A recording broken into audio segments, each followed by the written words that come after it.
চাঁদাবাজদের হাতে চাঁদা না দিলে পাথর মেরে যুবদল নেতার হাতে নিহত হওয়া লাগবে না। জনাব তারেক রহমান তিনি মনে করলেন সম্ভবত তিনি হেরে যাচ্ছেন। আগামীর বাংলাদেশ আমরা কার হাতে তুলে দেব?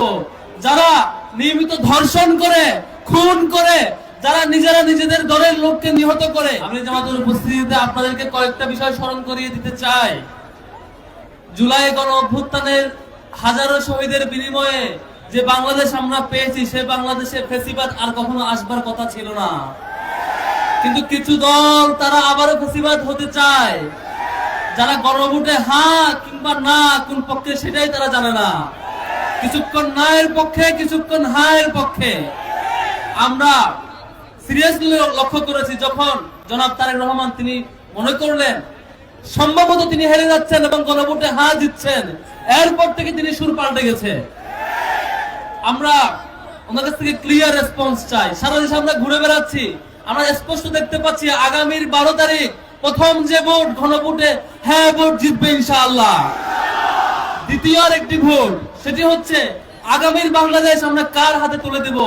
যারা নিয়মিত ধর্ষণ করে, খুন করে, যারা নিজেরা নিজেদের দলের লোককে নিহত করে, কিংবা সাধারণ ব্যবসায়ীকে পাথর মেরে হত্যা করে, কিংবা ধর্ষণের সাথে জড়িত, এসব অপরাধে যারা জড়িত এবং চাঁদাবাজের সুখ্যাতি যাদের রয়েছে, তাদেরকে কি আমরা আগামী বাংলাদেশ হাতে তুলে দিব?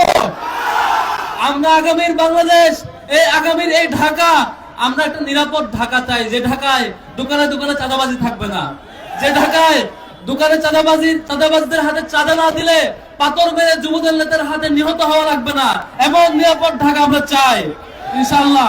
সেই ঢাকা, সেই নিরাপদ ঢাকা বিনির্মাণের জন্যই আপনাদের আসনে আমাদের মোহতারাম আমিরে জামাত প্রার্থী হয়েছেন। আপনারা আগামীতে যে মার্কায় ভোট দিবেন সে মার্কা কি? কোন সে মার্কা? ইনসাফের প্রতীক কোনটা? আগামী 12 তারিখ জিতবে কোন মার্কা ইনশাআল্লাহ?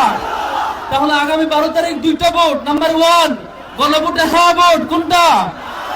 হ্যাঁ হচ্ছে আজাদি। হাকে যারা ন্যায়ের পক্ষে, তারা মূলত গোলামীর পক্ষে থাকে।